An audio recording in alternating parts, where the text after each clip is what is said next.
नमस्कार। फिर से आज अपन लेके आए हैं एक मोटिवेशनल स्टोरी। एक गुरुजी के आश्रम में दो शिष्य रहते थे। एक का स्वभाव था वो नरम था और एक का जो स्वभाव था वो जटिल था, थोड़ा कुटिल स्वभाव का व्यक्ति था वो।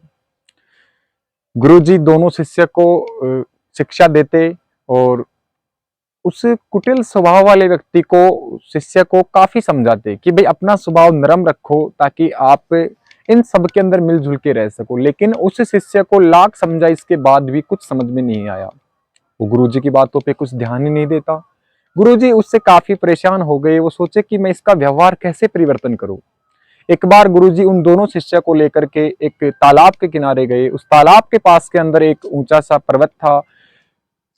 अब उस कुटिल स्वभाव वाले शिष्य से गुरुजी ने कहा कि बेटे एक पत्थर उठाइए और उठा करके इस पर्वत के ऊपर मारिए। शिष्य ने वैसा ही किया जैसा गुरुजी ने कहा। शिष्य ने एक पत्थर उठा करके और उस पर्वत के ऊपर मारा तो वो पत्थर था वो उस पर्वत से टकरा करके वापस जमीन के ऊपर आकर के गिर गया।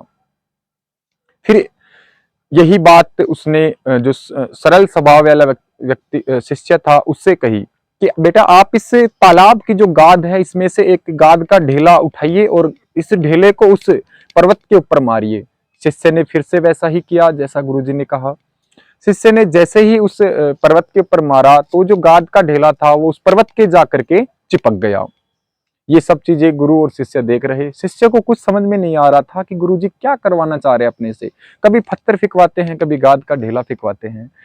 तभी उस कुटिल स्वभाव वाले शिष्य ने पूछा कि ये गुरुजी आप क्या करवा रहे हो हमारे से। तो उसने कहा कि बेटे देखो ये जो पत्थर था आपने मारा इसका जो स्वभाव था ये थोड़ा सा कुटिल था।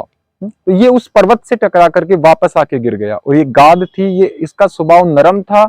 इस पर्वत के ऊपर गया तो जाकर के उसी के चिपक गया। तो अपने को भी अपना जो स्वभाव है वो हमेशा सरल रखना चाहिए ताकि अपने को जो विपरीत स्वभाव वाले व्यक्ति हैं वो भी अपने को अपना सके, वो भी अपने को ग्रहण कर सके, वो भी अपनी बात को मान सके। हमेशा अपने को इसी प्रकार से रहना चाहिए। यदि आपको वीडियो पसंद आया हो तो इसको ज्यादा से ज्यादा शेयर कीजिए, लाइक कीजिए और सब्सक्राइब कीजिए। धन्यवाद।